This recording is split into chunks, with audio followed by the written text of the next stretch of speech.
ચાલો મિત્રો, કેમ છો? બધા મજામાં હશો? અમે પણ મજામાં છીએ. શિયાળામાં સારું સારું ખાવાનું મજા જ આવે. મિત્રો આજે આપણે મોરા મરચાં લીધા હે, એના હવે ચીરા પાડી લીધા. ઓકે, આ લગભગ 100 ગ્રામ 150 ગ્રામ જેવા મરચાં છે. તો આપણે ચાલો બનાવીએ મસાલા મરચાં. આપણે શું નાખીશું અંદર? પહેલાં આપણે નાખીશું રાઈ, હિંગ છે, લીંબુ પાણી, દરેલી મોરસ, કોપરાનું છીણ, વલિયારી, હલ્દી અને અજમો.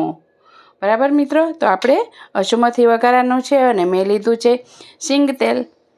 તો મિત્રો સિંગ તેલમાં બહુ મસ્ત બને છે.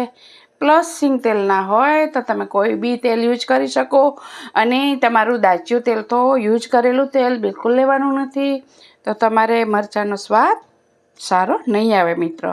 તો પહેલાં આપણે નાખવાના છે અજમો. કોરિયાને પહેલાં નહીં નાખવાનું મિત્રો, એ તમે ધ્યાન રાખજો, તો કોરિયા બળી જશે. અને આ મરચાં રહે છે આપણે 8 થી 10 દિવસ મસ્ત રીતે મજા આવે. ચપટી એક હિંગ નાખીએ આપણે. તો હવે આપણે મરચાં મૂકી દેવાના છે મિત્રો. બહુ તેલ આવવો ના જોઈએ, મીડિયમ તેલ આવવું જોઈએ. શાકમાં એકદમ તેલ આવે એવું નહીં લેવાનું. હવે આને આપણે ફેરવી લેવાના છે આ રીતે. આપણે આ છે ને મિત્રો મોરા છે, તીખા પણ તમે કરી શકો, જેવી આપણી ચોઈસ.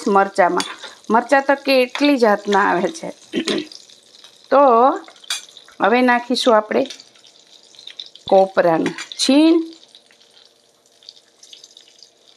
પછી નાખીશું આપણે રાઈના કોરિયા. કાચા છે મિત્રો, નથી શેકવાના, નથી વઘારવાના. ધ્યાન રાખજો, વઘારમાં નાખશો નહીં તો કડવું બનશે. આ રીતે નાખવાના છે. કાચા મસાલાના આપણે મસ્તીના મરચાં મોરા બનાવ્યા છે. વલિયારી મિત્રો, પછી નાખીશું આપણે લીંબુ પાણી, અડધું લીંબુ નાખ્યું છે આપણે. પછી નાખીએ આપણે દરેલી ખાંડ. આખી ખાંડ નથી નાખવાની મિત્રો. આખી ખાંડ તમારી આખી રહી જશે, એકદમ પાકશે નહીં, અંદર મોઢામાં આવશે. એટલે એવું નહીં કરવાનું, કે આપણે ઓવર મરચાં નહીં શેકવાના, નહીંતર એનો મસાલો બળી જશે. પછી આપણે નાખીશું મિત્રો ચપટી જેવી હલ્દી. અને હવે નાખશું આપણે સ્વાદ અનુસાર નમક.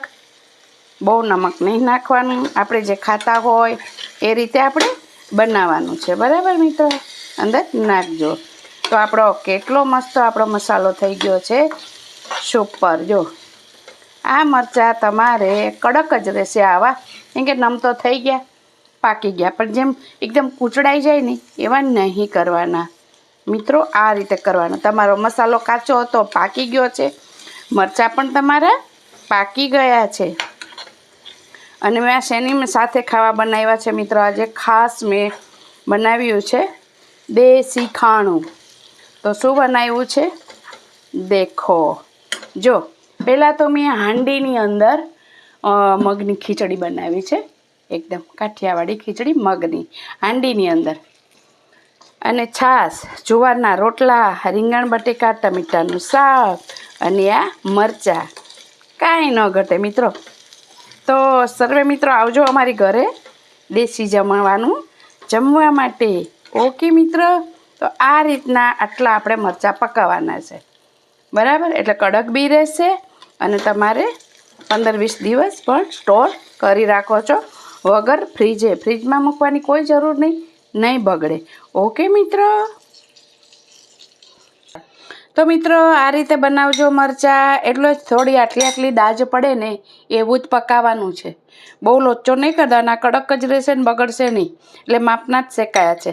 અને આ રીતે તમે મસાલો બનાવજો મિત્રો, બગડશે નહીં. ફ્રીજમાં રાખવાની જરૂર નથી, ઉપરથી ઓઇલ રેડવાની પણ જરૂર નથી મિત્રો. વગર તેલનામાં જે તેલ આવી ગયું એ જ ઘણું છે. એટલે આ રીતે બનાવો ને તમે, 20 દિવસ તો શ્યોર ચાલશે, બિલકુલ બગડશે નહીં. ઓકે મિત્ર, તો સર્વ મિત્રોને મારા જય શ્રી કૃષ્ણ. લાઈક, શેર અને સબસ્ક્રાઈબ મિત્ર જરૂર કરજો.